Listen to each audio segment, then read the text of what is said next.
আসসালামু আলাইকুম। পিয়াজ কিচেনে আপনাদের সবাইকে স্বাগতম। আপনারা সবাই কেমন আছেন? চলে আসলাম আপনাদের মাঝে জলপাইয়ের টকঝাল মিষ্টি আচারের রেসিপি নিয়ে। আশা করি আপনাদের ভালো লাগবে। ভিডিওটি দেখতে থাকুন। পাতিলে জলপাইগুলো দিয়ে দেওয়া হলে পরিমাণ মতো পানি দিয়ে জলপাইগুলো ভালোভাবে সেদ্ধ করে নেব।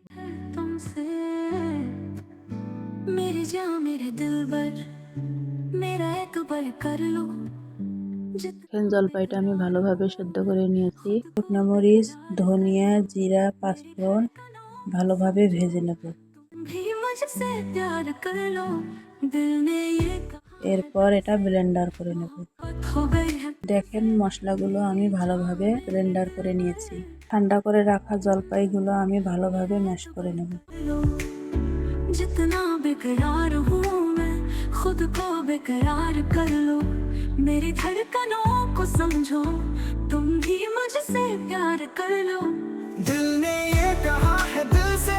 পাতিল গরম হলে পরিমাণ মতো সরিষার তেল দিয়ে নেব। পাঁচফোড়ন, শুকনো মরিচ, তেজপাতা, দালচিনি, ছোট এলাচ গরম তেলে দিয়ে নেব। ভালোভাবে নাড়াচাড়া করে নেব।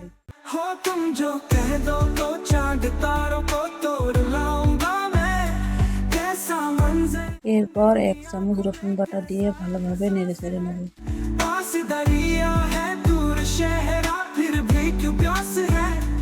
এরপর ম্যাশ করে রাখা জলপাইগুলো দিয়ে দেব।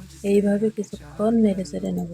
जितना बेकरार हूँ मैं खुद को बेकरार कर लो मेरी धड़कनों को समझो तुम भी मुझसे प्यार कर लो दिल ने ये कहा है दिल से मोहब्बत हो गई है तुमसे मेरी यादों में मेरे ख्वाब দিয়ে দেব পরিমাণ মতো বিট লবণ। इस तरह भला मेरी जान मुझे क्यों सताते हो तुम हो मेरी यादों में मेरे ख्वाबों में পরিমাণ মতো চিনি দিয়ে দেব। চিনিগুলো দিয়ে দেওয়া হলে ভালোভাবে নেড়ে চেড়ে নেব।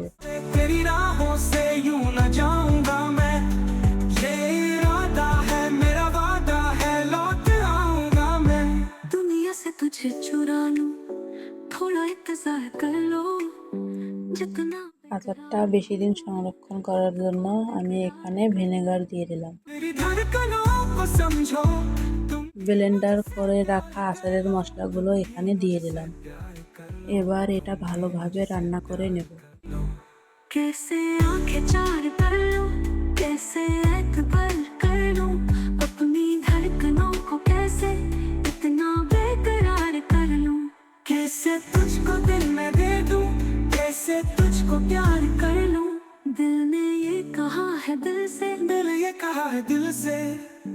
मोहब्बत हो गई है तुमसे मोहब्बत हो गई है तुमसे मेरी जान मेरे दिल भर मेरा एतबार कर लो जितना बेकरार हूँ मैं खुद को बेकरार कर लो मेरी धड़कनों को समझो